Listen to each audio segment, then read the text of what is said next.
Mastery. Robert Greene. 15K narrative summary. Imagine two people.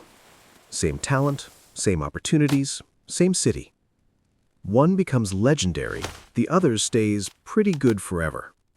What's the difference? Robert Greene's mastery delivers an uncomfortable answer. It's not luck, it's not raw IQ, it's not even talent. It's the ability to commit to a long, painful process that most people quit the moment it stops feeling exciting. Mastery isn't a gift. Mastery is a path. And if you understand the path, if you respect it and stop trying to skip it, you can build a level of skill and confidence that feels almost supernatural to people who live on shortcuts. This book is basically a map to that. Not motivation, a map. A map that starts with one question. What are you meant to master? Because most people never even get past that. 1. Your life's task, the thing you can't stop thinking about. Greene says mastery begins with what he calls your life's task, the thing that has pulled at you since you were young. Before the world told you to be realistic, before you learned to play safe, before you started copying everyone else's definition of success. Your life's task is usually hidden in your early obsessions. The kid who dismantles toys to see how they work, the teen who can't stop drawing, the person who feels alive solving problems. The one who loves stories, strategy, building, repairing, performing, teaching. The tragedy is that most people don't follow that pull. They follow convenience, pressure, approval. They pick careers like they pick outfits based on what looks good to others, and then they wonder why they feel empty. Greene's first punch is this: you cannot fake mastery. You can fake interest for a month, maybe a year, but mastery demands years of struggle. So if the work doesn't match your nature, you will quit when the grind arrives. So the first step is brutally honest. Stop asking what's profitable first. Ask, what would I still want to do even if nobody clapped? Because mastery is built in the quiet, not the spotlight.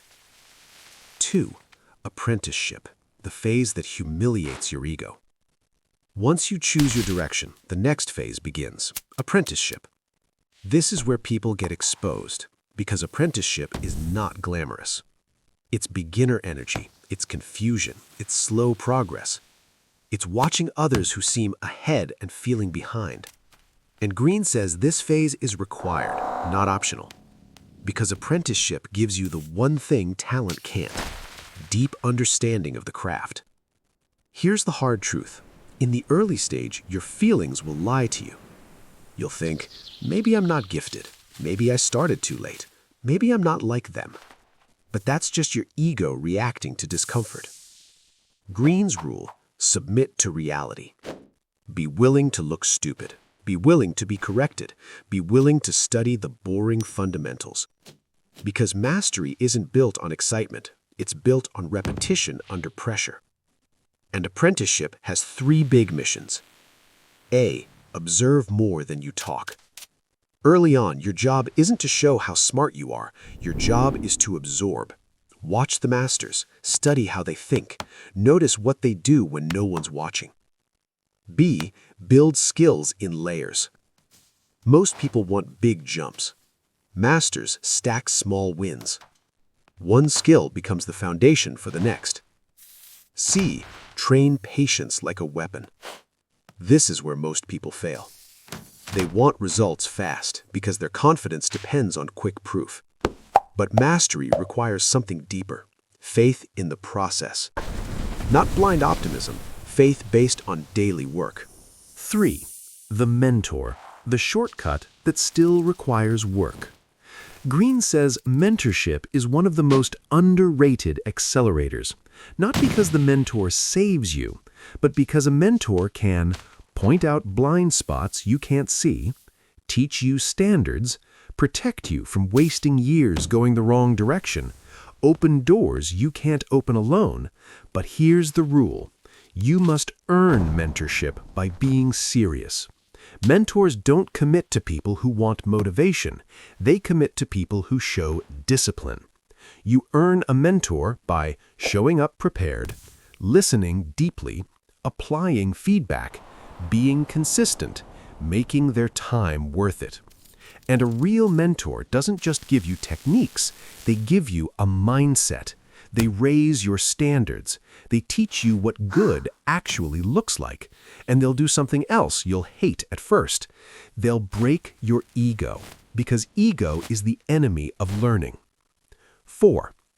Social intelligence. Mastery without people skills is fragile. This is where Greene becomes ruthless, because many skilled people don't fail due to lack of talent. They fail because they can't handle people. They argue, they take things personally, they can't read the room, they get emotional, they create enemies, and then their career stalls. Greene's point: the higher you go, the more your success depends on social intelligence, because at the top levels, skill is assumed.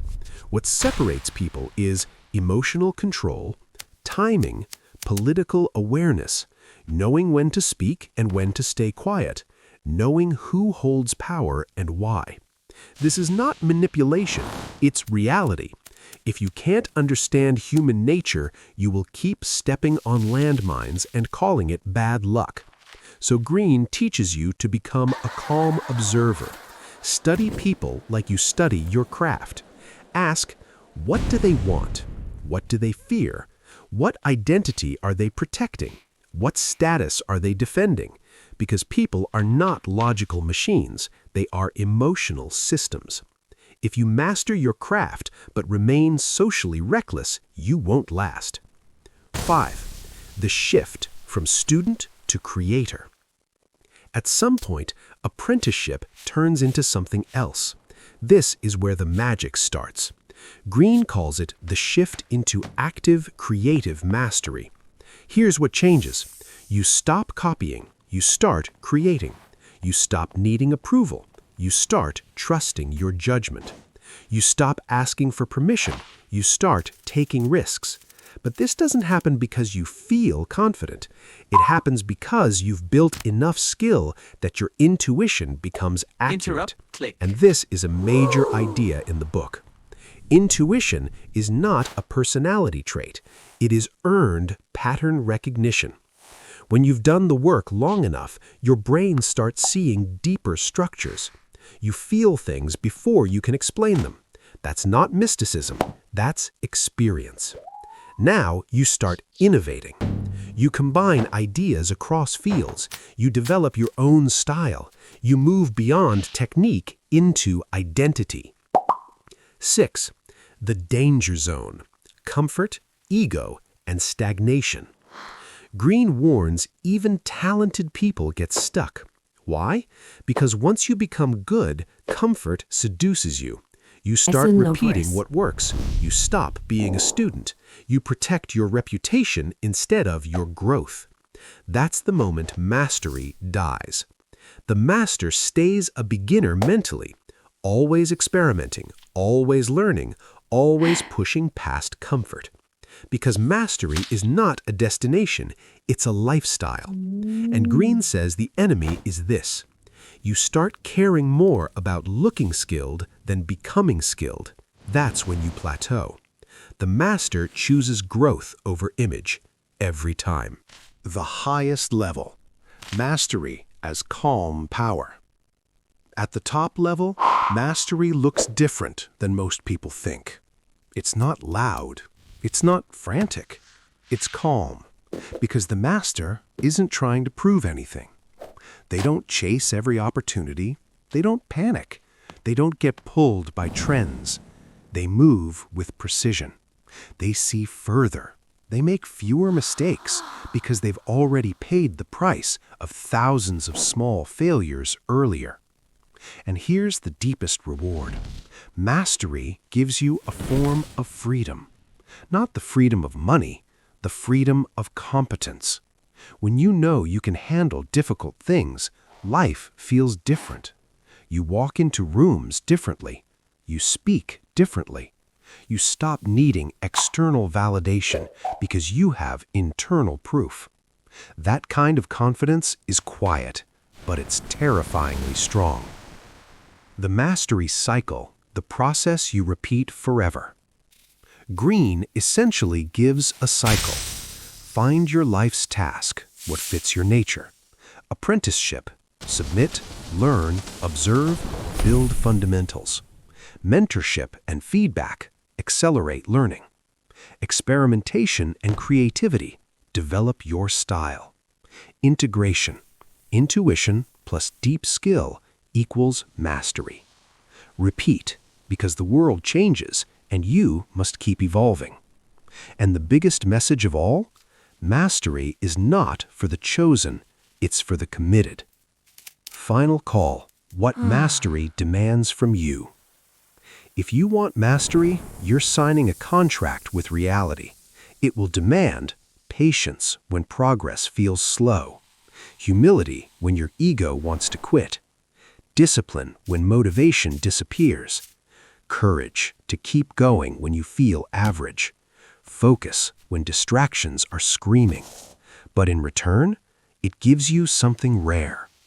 A life where you become undeniably good at something that matters to you. A life where your skill becomes your identity, your craft becomes your confidence, your work becomes your legacy. So here's the real question.